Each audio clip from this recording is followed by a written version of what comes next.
Thank you, Claudia, and welcome back. Is everybody in? A few stragglers. If you see anybody out there, tell them the big time is here. I'm so glad to be able to introduce this panel.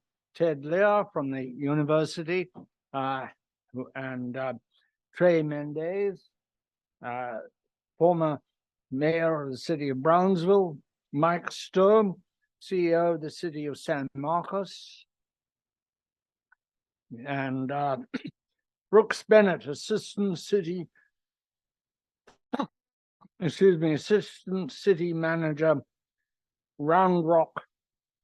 And we'll start, I think. I've asked everybody to do 5 or 10 minutes to placement, where they stand, what their general view is.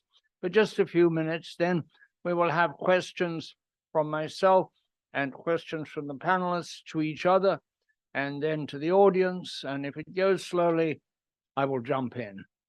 Okay? It should be very interesting. Cities are the subject. Cities. I'm a city creature mostly. I live in cities. I've lived in a lot of cities.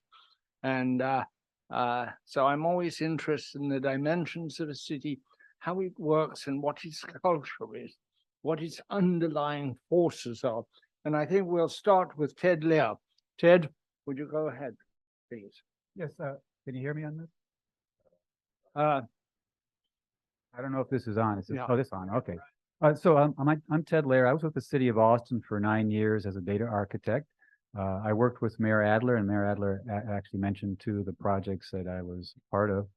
My background is I was in the private sector about 25 years, and I moved to the city. I had been teaching here part-time at Texas State in computer science. One of the takeaways I want you to get is that many of you are university folks here, or if you're in industry, is that Mayor Adler talked about partnerships and the role of how we work together. Cities don't have a lot of expertise in research. There's a lot of complex problems. Llewellyn was talking about AI and climate change. There is not a lot of research expertise available at cities. And so one of the things we did at the city of Austin, if you recall what Mayor Adler mentioned, we have projects, we have 36 projects we created with UT Austin around research that we're unable to provide by city staff. The city is paying for this research, and we had to work for quite some time to get that research to happen. Why is this important? Well, if you talk to any government body, the idea of a research project needs to go through a very boring process. The process is something like the same process you would use to buy toilet paper, tables, and traffic cones is what people would be using to buy research. And so what we did at the city of Austin was we made that much more efficient. In order to do this kind of thing, we shortened the time frame from about 6 months to a year to about 2 weeks to be able to work with the University of Texas to do things like analyzing mobility on our corridors. We have homelessness research. We have we recently got a grant. UT and the city of Austin got a grant for $1.5 million to reimagine I-35 through the city. We worked on workforce development. We're thinking about there's a project to imagine devices, tools for the city workers that use AI to make them safer and more efficient. These are things that the city, each one is perhaps not that glamorous. The process of getting there is perhaps not that glamorous. But what it allowed the city to do is take advantage of local researchers. And I got a feeling like some of the folks in this crowd here, and who care about their community. Because a lot of times when a researcher does research now, they might do something abstract. But if they have a chance to do research that's funded by their community to impact their community, you see that the researchers get something. They enjoy the research. They see the result of the research when they walk around or drive around their city. That's what we implemented in the city of Austin. And if we were to go forward here at, if I could imagine Texas State working with either, San Marcos or working with Round Rock, the idea of creating that kind of partnership, it's not just saying we're going to do it. It turns out there's contracting and procurement and legal things that you have to put into place to make it an efficient, quick mechanism. But that kind of thing will allow the cities, like Austin to leverage the expertise and the commitment to the community that we were able to achieve in the city of Austin and that Mayor Adler talked about. Thank you. I'd like to go to Trey Mendez, former mayor of the city of Brownsville. Trey? Thank you. Hello, everybody. I thought when I retired as mayor 4 months ago, I was going to be off the speaking circuit, but Andres called and asked, and I said, sure, why not? Andres has been a great partner for us at the city of Brownsville with CMG, and we've got some projects going on there now. But I mean, the story of Brownsville, it's a fun story to tell, and there's so much to kind of talk about. I'm just going to kind of hit whatever points come to mind, but really, I just gave my last State of the City here in April, and the theme of that was strategy, innovation, and growth. And that was kind of the approach I took to doing my role, to taking my role on as mayor of Brownsville. I was elected in 2019, 7 months before the pandemic, and really it was about trying to get a feel for where we were as a city or where we were not as a city, and it was mostly where we were not. So the city of Brownsville in 2019 had been ranked as one of the least connected communities in the United States. We were obviously one of the, also socioeconomically, we were one of the poorest communities in the United States. So my role and my task and my challenge to myself was, how do we cross our name off of both of those lists? And so it was about getting an inventory, like I said, where we were. Not only did we not have any sort of real connectivity in Brownsville, or could we not afford it necessarily, but we also didn't have any sort of digital permitting process, which was affecting us on the economic development side.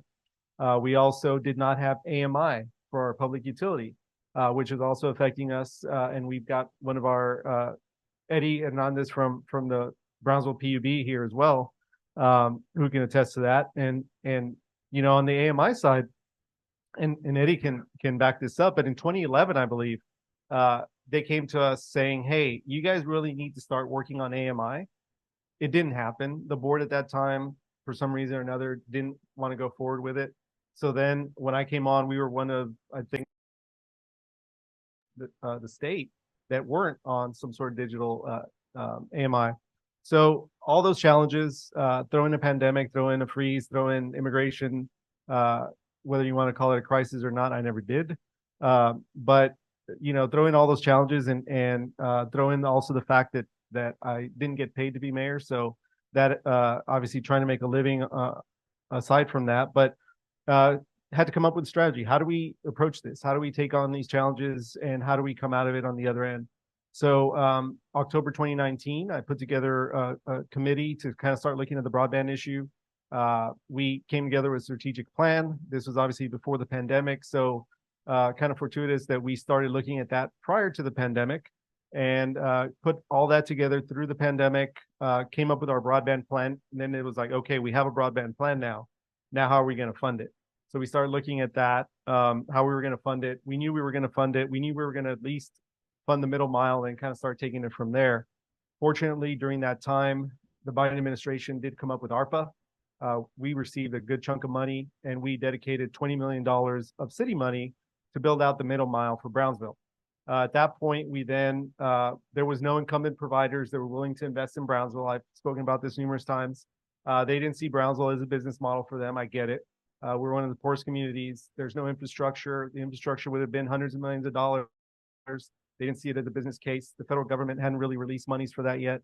So we then partnered up with another company and did a public-private partnership for a $100 million middle mile and last mile project in the city of Brownsville. It broke ground about 7-8 months ago. The city is putting in $20 million for 100 miles of middle mile. Our third-party partner is putting in about 75 million for the 550 miles of infrastructure for the last mile. All projections are that it'll be income producing and revenue producing in about 4 or 5 years. So that was the first challenge. We got broadband done. We broke ground, I believe it was in October this past year. We're about halfway done with the middle mile now, and looking to finish that hopefully by the end of next year. I'm kind of watching from the outside. And Eddie is right in the middle of that, I know, and so is Andres with CMG. Then as mayor, I was also part of the Public Utilities Board as an ex officio member. So during that time, we did commit almost $30 million to an AMI project that was going to work in coordination with our broadband project. So that's two things off that list, broadband, AMI. And then next, our development code. We did during my tenure as well. In about 11 months, we basically threw out our old development code and hired a consultant, Priest and Nichols, to help us bring on a new unified development code. We did that in record time. They did a fantastic job, and we launched that, rolled that out last year. And just so you can kind of get an idea of how valuable that's been.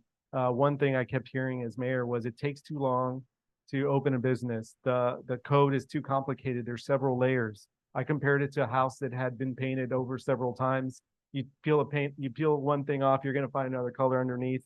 So we just basically threw it in the trash, redid it, and it was very, very beneficial to us. During my time as mayor, we went from about $150 million worth of construction permits in 2019 to last year, my last year, we had $450 million in construction permits in Brownsville. We also are fortunate to now, we're in the news pretty often because we are the home of SpaceX. The Starship program is right outside of Brownsville. Elon's there most of the time. We have a Tesla facility as well. We've got a lot of innovative companies that are now looking to do things in Brownsville, not just because it's easier to open a business or because we have a very useful development code, but because our broadband project is going to be so useful for all sorts of technology, telehealth, education, and the list goes on. And the way I saw it, and I told somebody this earlier, was when I came in and I saw what our position was as a city, I felt that every day we waited to implement this was going to be 2 days we were losing with how fast things innovate and how quickly things move. So we were ahead of the curve. We have it fully funded. It's broken ground, and it's going to be extremely beneficial for the city of Brownsville. And then the last thing I spoke about was our permitting process was not digital.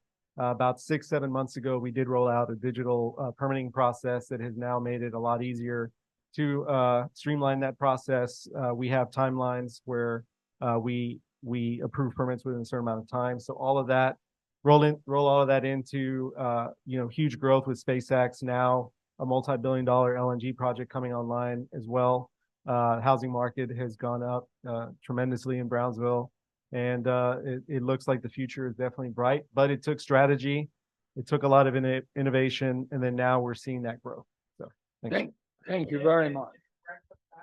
Oh, and yes, Andres and Eddie were both very adamant for me to have a very stern conversation with Mayor Adler at some point, because he wants to brag about breakfast tacos, but like Eddie said, okay, so they're even breaking this down into categories. We just take the taco crown, period. So sorry, San Antonio, sorry, Austin. Brownsville is kind of, whether it's breakfast, lunch, or dinner, we got it covered. Thank you very much, and Trey. Mike Sturm, Chief Information Officer, City of San Marcos. Thank you, Mr. King. Mike Sturm, City of San Marcos. Been with the city for 26 years. Promoted up to the director of IT the last 12 years. So been in this role for a little bit. A lot of changes in those 12 years. And, change happens sometimes slow, change happens sometimes fast. So, and listen to Mr. King's state of the union right now, climate change and, AI, climate change has been slow, but it's impacting us fast. This year with water restrictions, electric, and all that kind of stuff. So looking, and also preparing for the future. My little spill is going to be looking forward to the future, what the city is doing to prepare for the future of Internet of Things, more of that, preparing for more smart city initiatives and all that kind of stuff. We've done some great stuff, 5 years ago, 10 years ago to prepare for the pandemic.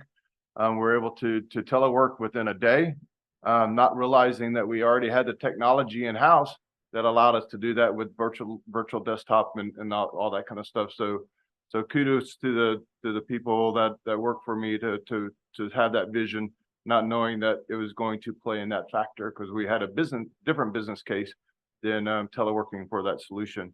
But moving forward, the city is looking at putting in a infrastructure that will support, development in the far out regions of our city limits. We're putting in a fiber network ring that will continue supporting the city with new developments, new facilities that are not in the core area of San Marcos.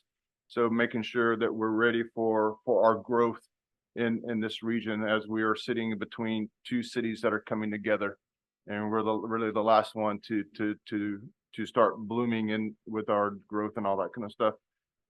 Council initiatives, quality of life. We're a very low income designated area. So how do we make quality of life valuable for everybody within the city, and the services that we provide and all that kind of stuff?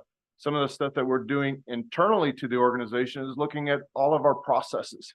How can we make our processes more streamlined that benefit our customers and our citizens?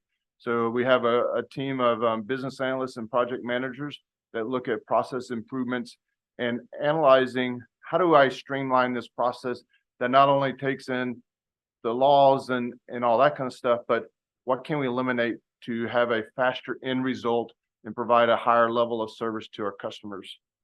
Then again, we talked about anticipating growth. Dr. Andler talked about that, anticipate the future. We're developing master plans for anything and everything so we can qualify for grant funding. Grant funding is the way we're funding a lot of our future projects and all that kind of stuff, because we can't get enough internal property tax and sales tax to continue growing, as we're getting pressure, just like any other city, reduce taxes, which cuts into our ability to sustain and grow in the future. So developing these master plans that say, hey, this is where we see we need to grow and what we need to take care of. So when those grant fundings come available, we have that opportunity to apply for those grants. Because if you don't have them in those master plans, there's no reason to apply for the grants. You're not going to get qualified for them and all that kind of stuff. Also, taking risk. We have to be like Mr. Andler said, Mayor Adler said, the city has to be willing to take risk. Our council is not there yet. So if your council's not there yet, you have to figure out a different way to accept that risk and show them that, hey, it's okay to take risk. And that's what we're doing behind the scenes, and making sure that our city manager is aware of what's going on and how it's going to better the city and all that kind of stuff. But a council has to be able to take on that risk and accept those risks and responsibility. And again, it's culture. Like Dr. Mayor Andler said, culture plays a big factor. If council is wanting to micromanage development and all that kind of stuff, you're sending the wrong message to these developments coming in, to the organization, or businesses wanting to come in, because they want to pigeonhole these businesses into certain places. Cultures, they're not going to look at us. They're going to go to these other cities that are around us that are just growing like crazy, and people are saying, why aren't we in San Marcos growing? Well, it's a different culture north of us and a different culture south of us, as you can see. And so, but again, it's visualizing what the future is going to bring to us, making sure as a CIO, I have the infrastructure to support the businesses that support that provide services to the customer. So that's what I have. I appreciate your time. Thanks. Thank you very much, Mike. And finally, Brooks Bennet, not last, but final. Thank you. Appreciate it. It's an honor to be here this morning. To me, like, my head is swimming, all these different perspectives from different cities. And I think that's one of the things that, like the state, is like, cities are beautiful creatures in the state of Texas. The Constitution has empowered cities with the authority of the state legislature in many respects. And that gives us a lot of flexibility to harness the values and the different cultures in our communities to provide service. So in Round Rock, we have 125,000 friends, family, and neighbors that rely on us for fundamental services. So without these government services, it's very difficult to have successful private businesses and successful private individuals leading great lives. And to me, that was the draw for why I wanted to work in local government. as well as my father was the city manager of Round Rock for 25 years. So while Mr. King has lived in many cities, I have lived in one. Most people were smart enough to, I tell this to the business community in Round Rock, you were smart enough to move here. I was lucky enough to be born there. And to me, I take that very seriously, that I have been able to stand on the shoulders of giants, of city leaders that came before me. And my intent is to keep that foundation building so we can have a successful economy. Because as Round Rock is successful, our region is successful. You want your neighboring cities to be successful. And we want the whole state of Texas to be successful, because there's no better place in the world than the state of Texas, in my opinion. So I think Mike hit it really well. Is culture is incredibly important, and stable political leadership is something that not many communities have. So if your city has that, find ways to harness that and foster that. And the way that we have done that in Round Rock is we have a very sophisticated strategic planning process. We update our strategic plan on an annual basis. Staff uses that as a guide for deliverables for how well we are implementing the long-term vision of the council. So for me, it's great to know how we are going to be judged as a staff of making steps toward these noble future goals. And I always think back to 2007, and Steve Jobs was on stage pulling the first iPhone out of his pocket. And some people were going, oh, it doesn't have a keyboard, or, kind of the arguments, the naysayers against the technology. But if you think of how different the world is today than in 2007 and how reliant we are on these technologies, it's pretty incredible. Huge change, in my opinion, pretty much after the events in Ferguson in 2015, the expectations and the tools to use social media as a giant megaphone to express your opinions, especially to elected leadership. I will say, to former Mayor Mendez, just appreciate your service, right? It was a very difficult time to be an elected official, especially through the pandemic. Good decisions were made using bad data. Bad decisions were made using good data. And we've all kind of slogged our way out of that. And we're looking for what's next. How do we continue to improve our communities? So some of the strategic initiatives that are hyper important, especially in Central Texas right now, is water, right? Water is such a precious resource. It's something that we take for granted. There is no life without water. You can't overstate that. And the way that water is procured and purchased is becoming more and more regional. Looking at this as a regional resource, it's not just drilling a well at Mays and Maine in your town and pumping the water out like it used to be. And Mayor spoke about AMI. That automated metering is incredibly important. Cool anecdote: Round Rock was an early adopter of AMI. We pushed out an app that let residents see their usage in 15-minute increments. How incredibly valuable is that? So in the winter storm Uri, a lot of people lost power, but those meters have batteries on them and we're communicating back to towers. So my best friend, their home ran out of power.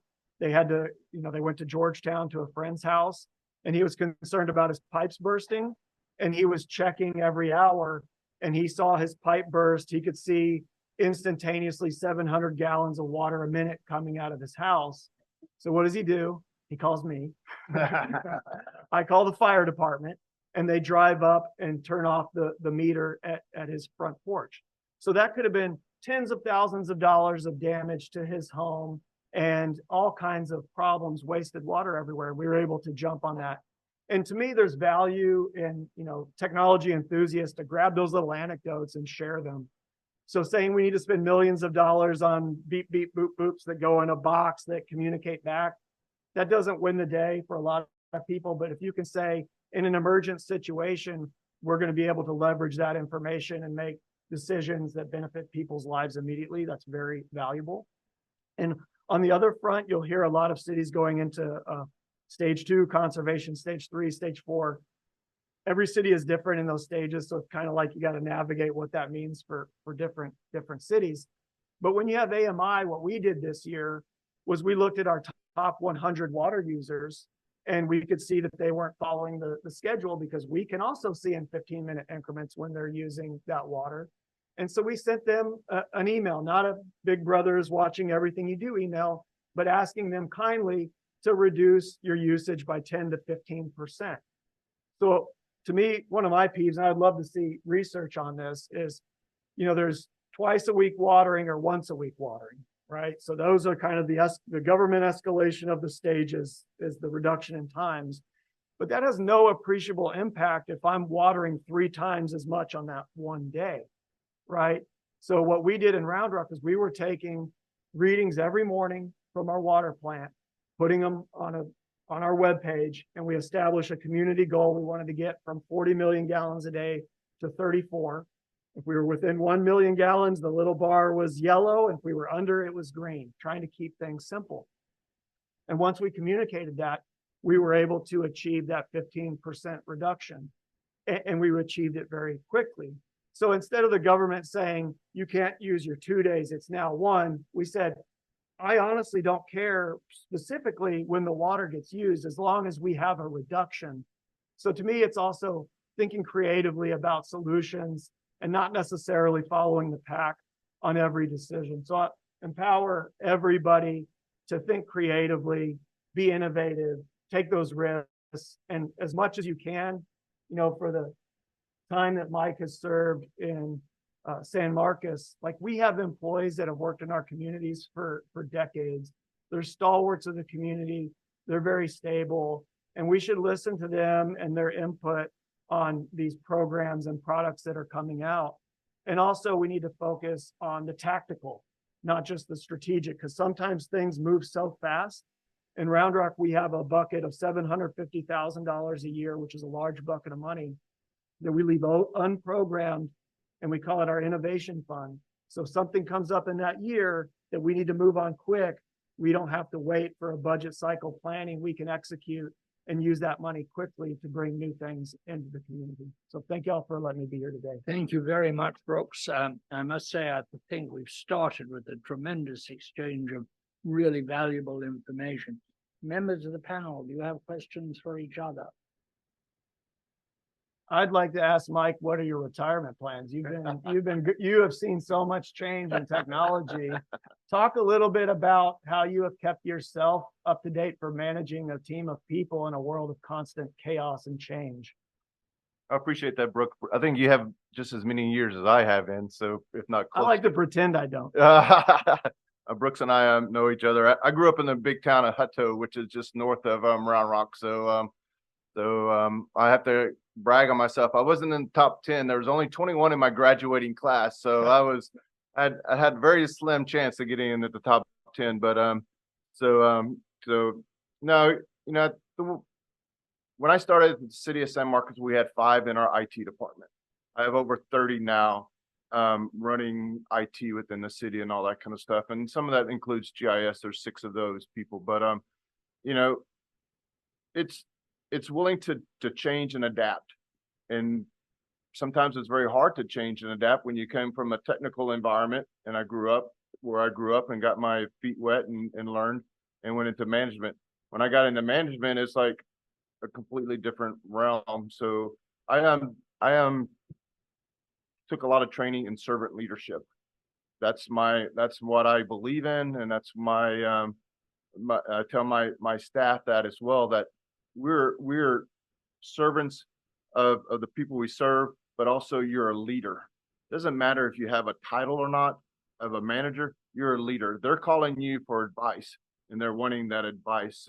So be professional, act as a leader, give them what they're looking for, making sure they meet their services and all that kind of stuff. But again, it's really being flexible and that kind of stuff. I did the technical stuff. I have technical certifications, but when I became a leader, I had to choose the path of leadership I wanted to choose. I went the servant leadership route. Believe in it 100%. It empowers the people that work for you to make the decisions. And trusting them to make the right decisions. You have to make sure they understand your expectations and all that kind of stuff. I know Brooke has been very successful. When I met him, he was in the GIS world, and he moved up through professional career at Round Rock, and I sits at the assistant city manager. So kudos to him for probably doing something very similar to what I did, changing from a technical hat to a manager's hat can be very challenging for a lot of people, and for anybody that goes. Not everybody that's technical can be a manager, so I have to understand that as well. So appreciate that. Thanks, Brooks. Thank you. Any other questions? I have a question. Yes, please, Ted. So I'll I got to make a little context, then I'll ask the question. Absolutely. So Llewellyn, you talked about the excitement of AI coming and sort of the frightening part of it. Mike just talked about a little while ago about, he can't increase taxes. He has to go after grants to get some work done. Brooke mentioned, social media and phones, and we all kind of see what's happened, the good and maybe not so good with smartphones. I walk around any campus I teach here. How many times do I have to tell my students to get off their phone? I mean, how many of them you hear about depression and that kind of thing with social media? These are things that weren't known then. They have an impact on our communities. The phones do, the social media does. It can be good and can be not so good.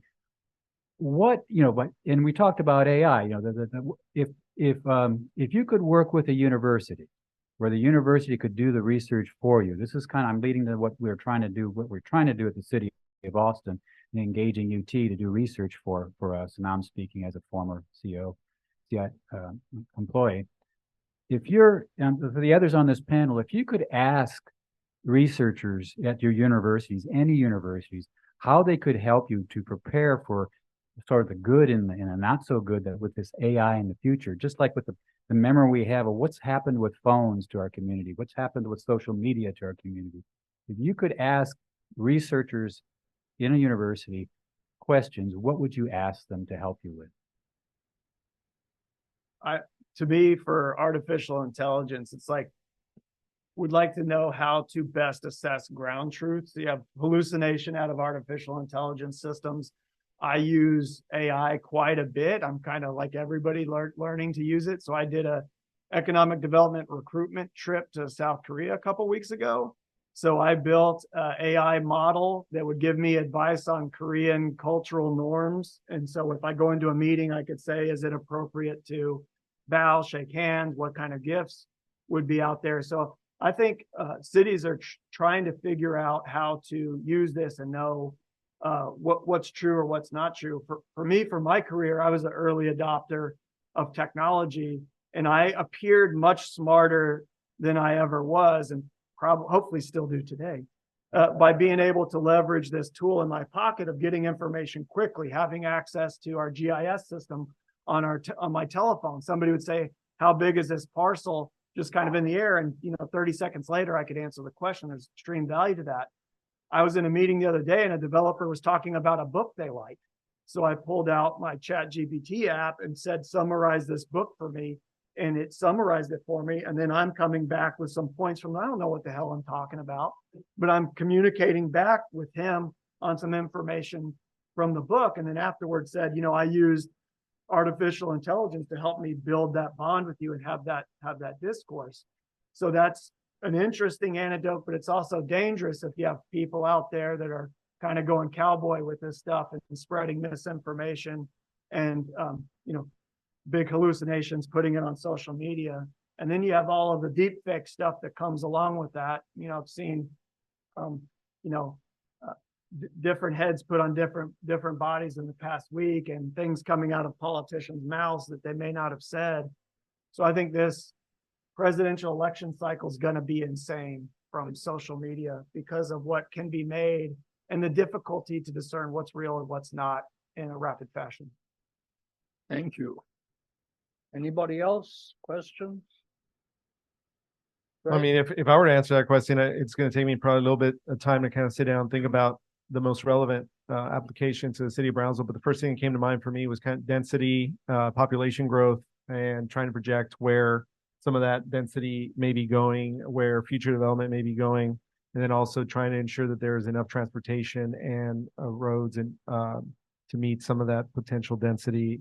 I know we've got that LNG project I mentioned that's going to create a lot of issues with trying to get places on housing online and other things like that. I mean, I compare that kind of like to an Olympics economy where we know that there's going to be a lot of construction jobs, a lot of money being spent up front. There's going to be a lot of people coming in on a temporary basis within a couple of years. Once everything's built out, then they'll probably leave. But yeah, I mean, the first thing that came to mind for me was just kind of looking at density and possibly transportation. Thank you. Anybody else? Yes, please. I can answer my own question. Good, good, good. Well, I'll tell you what we I did. find that very reliable. It's just like it's a backup plan. So the what we did at the city of Austin is that we had concern about unwanted bias in our technology. So when we buy technology to serve our residents, you know, that it's sometimes some of that has a lot of data associated with it. And we want to understand, you know, what are our biases and which ones are unwanted.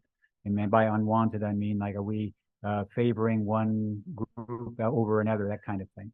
And so we worked with the University of Texas and surveyed 8 of our departments about the technologies they have and what their concerns were about how can they tell, you know, and how can they tell if they have unwanted biases in current technology. Like, for example, the police department, you know, if it's profiling someone, or the city clerk, if it's getting some data that might have biases that might pick one demographic over another. Working with the university, they have the researchers that can help us use science to make our decisions rather, and even though we might have politics, of course, involved in it. So we worked with the fire department to understand, you know, like when it's assessing the fire risk of a property, is there anything in there that might be related to the income level of the owner of the property? So we ended up coming down with our proposal. It hasn't been funded yet, but the proposal would be the UT would help us design tests to test our AI systems to say, you know, for what unwanted biases might be present. We also we're looking into designing data sets. So when we bought new technologies, we test those new technologies against those data sets, and if they would explore or surface, you know, unwanted biases out of that. That's the kind of thing that we were talking about in the city of Austin before I left, to bring in UT to help us understand how AI how AI in our products we are buying can be made safer for our community and safer for the city of Austin. Thank you. I'd like to add something there about the bias. I was talking with a friend of mine who's head of AI for NASA just last week, and he said one of the things they are looking at is the incredible bias in the data in AI. And he gave some examples. Ask it about doctors, and all the examples are men. Ask it about nurses, and all the answers are women. Ask about lawyers, they're all men. On through like that. That's just one example. When you get to racial bias, it's very complex, but very deep in the data. And that is going to be a challenge both in using AI, in recognizing the bias, and hopefully at some point in trying to counter it. But it's there, and I thank you so much for raising that, Ted. Any further conversation at the panel? Trey, you look, as they used to say, pregnant. Hope not. Well, the first thing that came to mind on a conversation like that, when you're talking about bias, I think cities evolve and cities encounter certain issues depending on where they are at their stage of growth. A city like Brownsville, at this point, I mean, I would certainly prioritize something like that down the road. But I can tell you, if I was still mayor, I would not be wanting to use something to determine bias. I'd be more about how do we get to be the size of Austin, and how do we start cranking out and luring companies. But again, that all comes with what state of growth you're at. I think once you've gotten to a certain point like Austin, then you can kind of start looking at a lot of other social issues. But when you're trying to get to a certain level of development, a certain level of growth, I think we would prioritize something else, obviously. Thank you. I think there's a technology saying I've always loved. It's garbage in, garbage out. And so for these large language models, like if you're training them on garbage, that's what's going to come out. And if the model is a giant reflection of biases, that's what you're going to get. And I think what you have today, kind of in my South Korea example, is it is tons of biases out there, and then you're selectively reducing the bias down for your question to this one specific version you want to talk to. But like anything, you talk to two people, there's three different stories, and now we're adding in extreme artificial intelligence into the mix. It's just very interesting to see. And I think you're starting to see more discussion on what exactly are the models we're training on, what were the voices of that data creation, and then how are we going to use that going forward? Thank you. I'd like to ask the panel a question, and that is this morning, especially from Steve, we heard talking about Austin, an explicit idea that growth was a virtue. But I can point to cities around the world that don't want it anymore. London, Mexico City, etc. At what point does growth become something to be avoided? Anybody got anything to say on that? Oh, yeah, when you have what you want, you don't want anybody else to get it. Yeah, the perfect time to move to a city was when you moved there, and anybody after you is a problem. So Round Rock, when I was born, 10,000 people. Now we're on our way to 125,000. And I battle constantly the idea that people will bring up is saying all these people from California coming to Texas. And the idea of America and the idea of Round Rock is that we're a melting pot. We want to have unique voices that can come and fit into this excited culture. And for us, our DNA is growth. It's in our blood. It's just how we've had to harness to grow our community. And that is what drove economic development. So getting a Tico Westinghouse or an Emerson Process Management or a Dell in the 90s was a good thing. It was existential. We needed it because we didn't want to just be a bedroom community of Austin that was leaking money out. That's how your property taxes get high.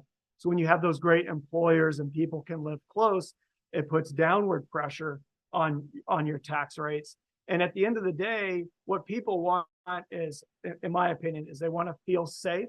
They want a community that they can care about and give back to. And they want to know that they're getting value for the money that is being compelled from them.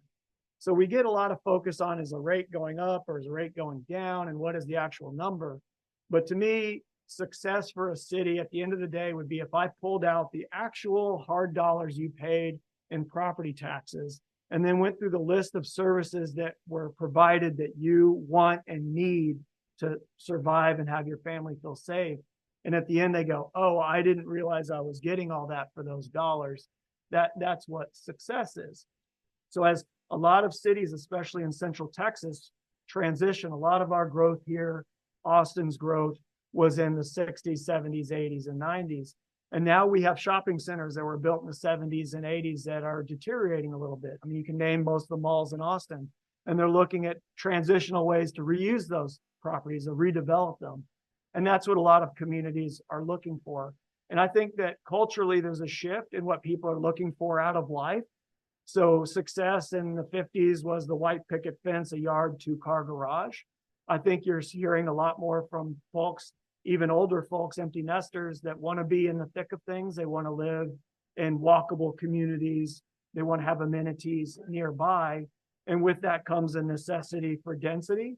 So for a lot of land use planning, we have to look at, okay, the Round Rock we envision from the 90s to today is different than what it's going to look like in 30 years.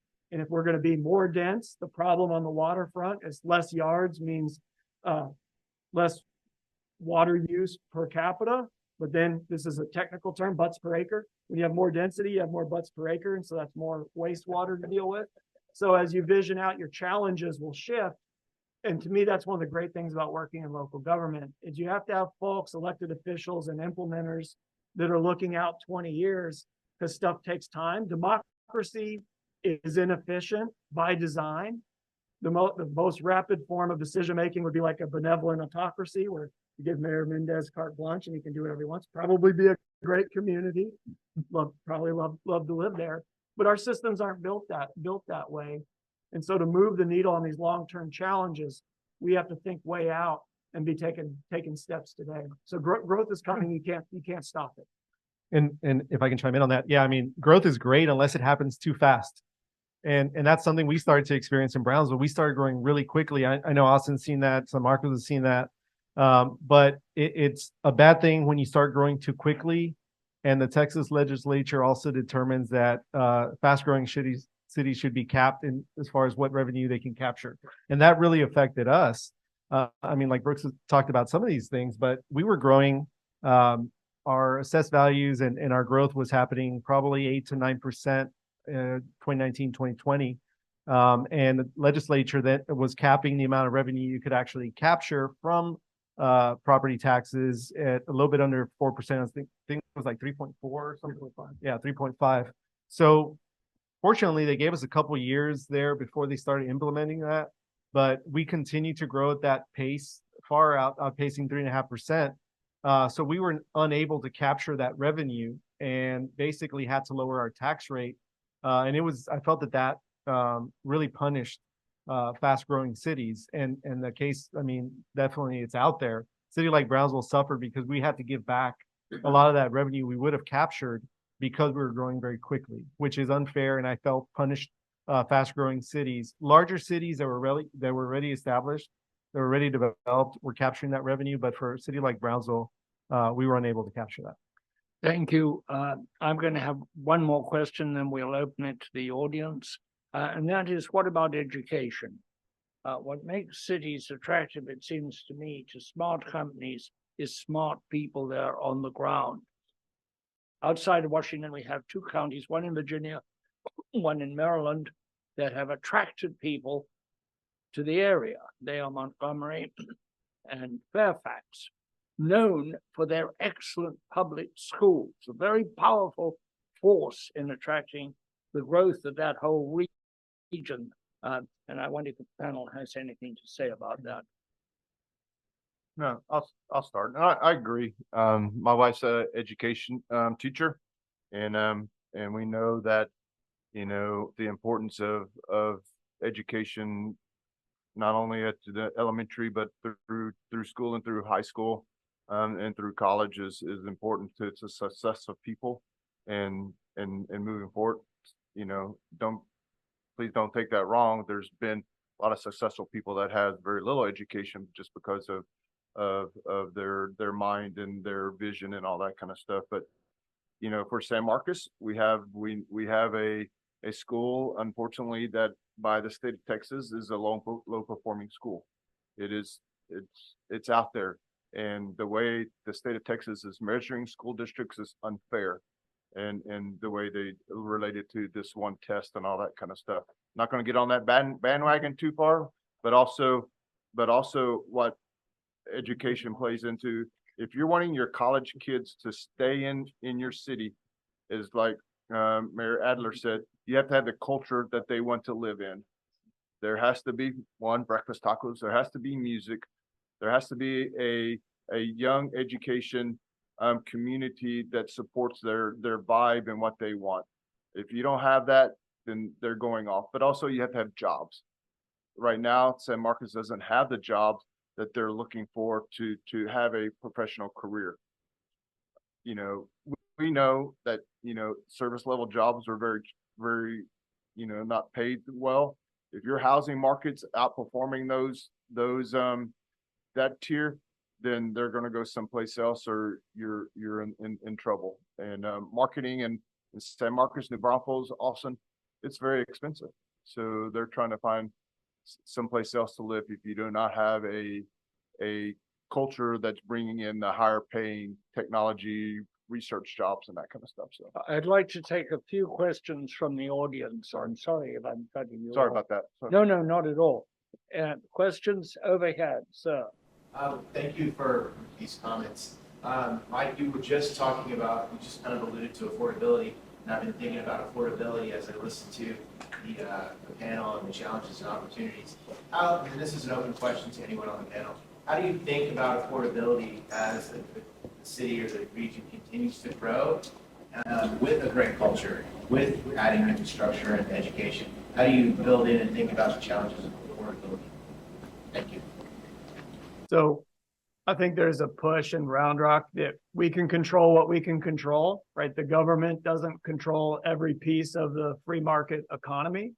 So what we focus on extensively is keeping our property taxes low while providing high value services. So being efficient as government is important. Keeping our utility rates as low as possible so folks can, afford those monthly dollar amounts. And then looking at land use planning. So some of the challenge today for Round Rock is because the value of the dirt has gotten so high, it becomes the market won't bear to pay the price of a classic single family home, right? Because the dirt is so expensive. And so our council has become more comfortable lately doing condos, townhomes, apartment complexes. Some of it is driven by what the market can get financing for currently as well. So commercial markets are a little bit tighter than they have been in recent years for doing commercial office developments, but it seems like people are funding and financing multifamily.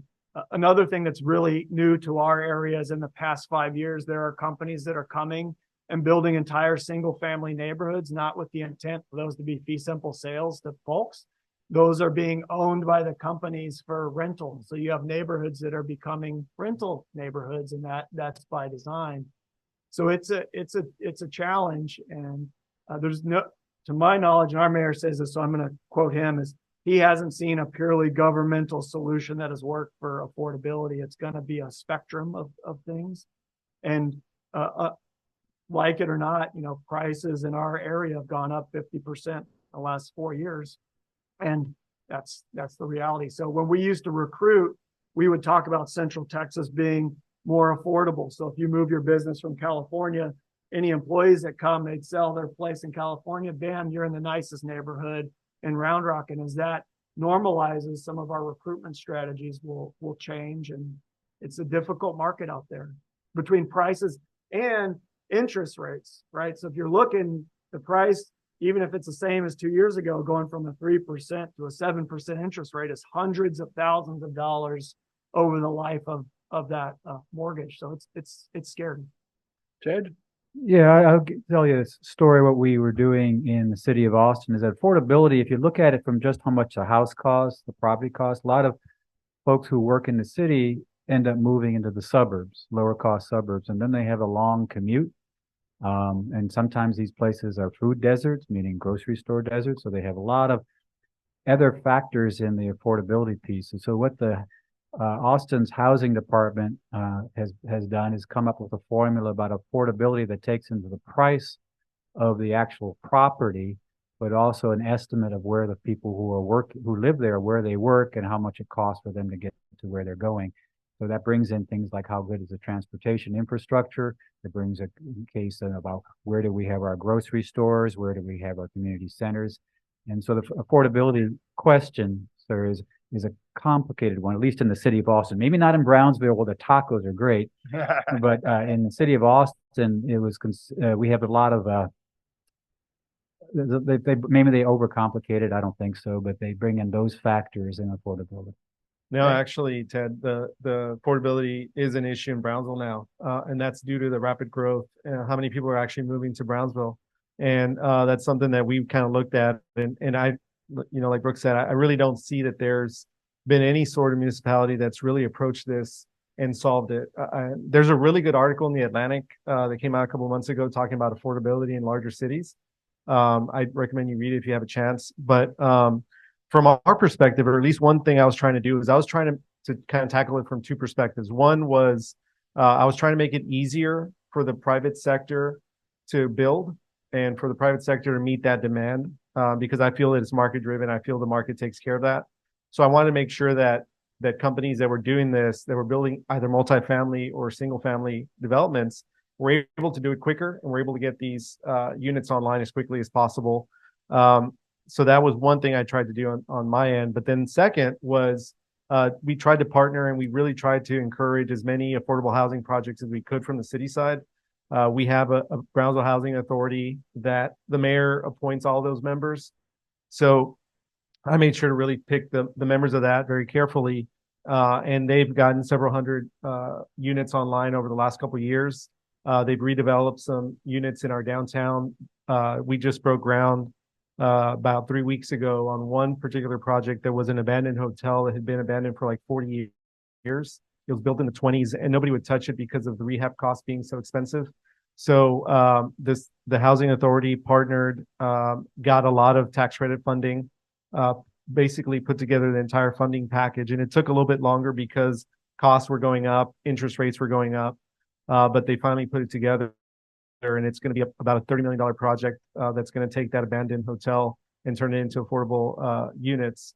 And there's ratios and all that. So, you know, a lot of people are talking about that, like, oh my God, it's Section 8 housing going to be going in here and creating all these issues. But I think the community doesn't always understand how people qualify and who really qualifies for that kind of thing, and the way that that's calculated. But I just, like I said, just to summarize, I feel that it's kind of two ways. One, you make it easier for the market to do its thing. And then second, whenever there's an opportunity for the city to partner or create those incentives or do what it can from its side, whether through housing authority or otherwise, then I think we have to take advantage of that. Thank you. One more question over here, sir. Yeah, this is for Ted. Sorry, I had to look up there, make sure I get the right person. But I think it'll be interesting, maybe everybody has a perspective on this. You talked about City of Austin under contracting R&D in certain areas. And I'm just curious about how you handle what I would call proprietary R&D versus non-proprietary R&D. My point being that Austin is in competition with other cities, as Mayor Adler stated. You know, Nashville, Denver, etc., are peer cities looking to get the same businesses, get the same people to move there, etc. And some of that R&D might read on that. How do you, whereas vis-a-vis Brownsville, a person moving to Brownsville, a very different profile than a person moving to Austin, is less competitive. How do you handle that? What are the rules relative to that? Can you do proprietary research, for example? That's a great question. I can't answer the specific examples you gave, but in the creation of the research agreement with UT, we created a data sharing contract. And so there's a general rule about protecting, if we have public data, for example, and we're an open government, but we have some, we don't show everybody's data, like your arrest record or whatever. We don't do that kind of thing. Austin Energy doesn't share your utility bill, that kind of thing. So the city protects some data, and sometimes it's a council action that protects or provides for privacy protection or proprietary data. But the bottom line is that for individual instances, they're evaluated against this data sharing agreement contract language we have, that both the lawyers and the two organizations decide they have to, they decide on what they have to keep private. And if it may be the decision that the city says, well, we can't do this research, UT, unless you protect this data. And UT often has its own, all universities have, especially when you're using data on human subjects, you have to provide certain protections. That's kind of a general answer to you, that we have a legal mechanism to cover that, but I don't know if I could answer the specific examples you gave. Well, I'm getting more to the competitive aspect of the research. In fact, Austin is paying for this.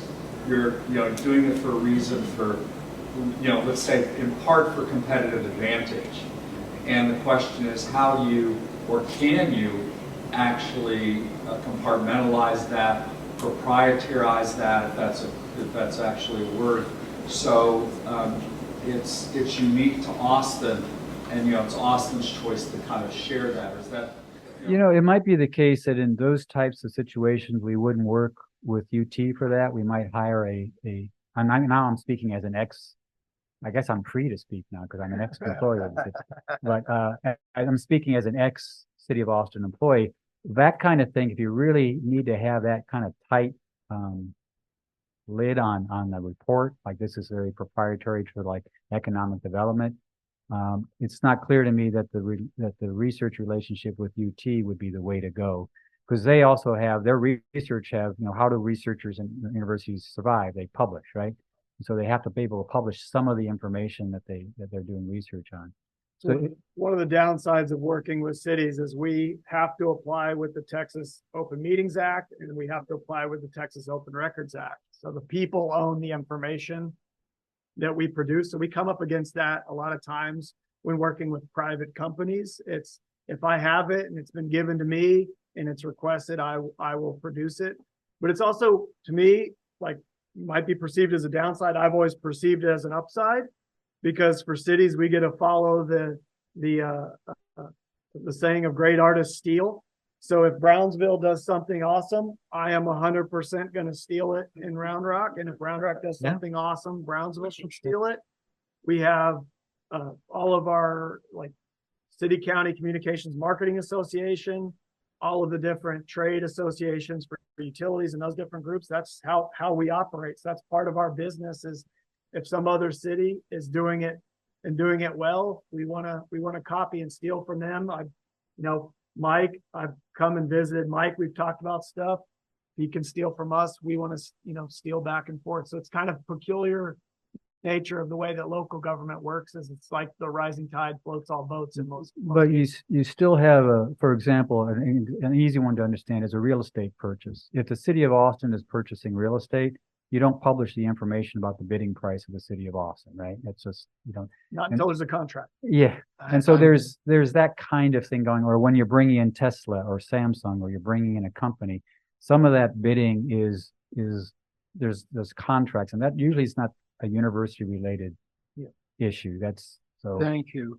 Quick follow-up, and I'm going to be NC now. The quick follow-up would be a different way of thinking about it. Are there any cities that own a patent? Do we know of? It's not a trick question. I don't think. Well, no, it's not a quick. We actually discussed this with this. Is there? I don't know if there are, but we decided that the city doesn't own a patent. The people own the Well, patent. I know. But it's assigned to us. So that would be maybe the way of thinking about that. But one last question before we break, which we're going into lunch, and we have now a 15-minute break so you all can meet these people before they go to lunch. There's a gentleman over here trying to ask a question. Oh, I'm sorry. Dr. Butler's going to be presenting pretty soon. At 1 o'clock. A very interesting paper that associated competitive growth advantage to the number of startup companies that a municipality forms and launches and fosters. And it's a really interesting paper, and maybe he could comment on that, because I was amazed when I read it. It's going to cost you for me to come here. Tuition, he's going to charge tuition. I want to stick to time now. So, if I may, because I think you can. I know you're all done, and I need to take a selfie from you all. But real quick, one last question from you all, and it's just me curiosity. I worked at Austin Energy, City of Austin, from 2000 to 2010. What is your own formula of building the champions? Everybody here thinks that you can change everything like that. But as you all know, and they know, it takes a champion to make it happen internally. What is your methodology or your formula, or that you have seen on how that champion is built in that culture to make that change or protect that champion? Anyway. I'll start. I have to go and teach a class in a little bit, so I'm going to. I'll start. When I engage with people around the table, I learn their success criteria. When they're coming in, we're trying to do something together, I understand how they define success. If I understand how they define success, if I can help them meet that success, then I'm not successful all the time, but I usually get things done. Thank you. To me, compelling community storytelling is invaluable. You got to go out and tell your story and convince people to spend their money on things they may not fully understand. But if you can keep it simple and compelling, they'll go along for the ride most of the time. I think, definitely agree with that. I was going to say, I have two answers. One is tell the story.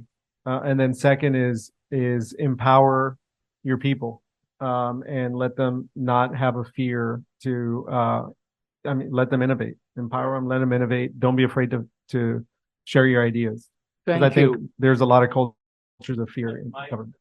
My own way would be we're partners. It's two people coming together to make a solution. So it's, not one over the other. We're partners here to make a better solution. So. Round of applause. Thank you. No, hold on. I'd just like to say that, that I, as a journalist, and as in both print and in television, say that we've won when we've told people something they don't know, or they've thought something they haven't thought. And this panel, this extraordinary panel, more than meets that. A tremendous flow of information in a very short time, and I congratulate them. I would also just like to note that whereas Ted jumps on his students for too much cell phone, everybody on the panel has a cell phone on the table in front of them. Thank you all very much, and thank this great, truly remarkable panel, because I've sat and chaired many, many panels, and seldom have I heard such candor and such genuine information. Thank you, panel. Thank you.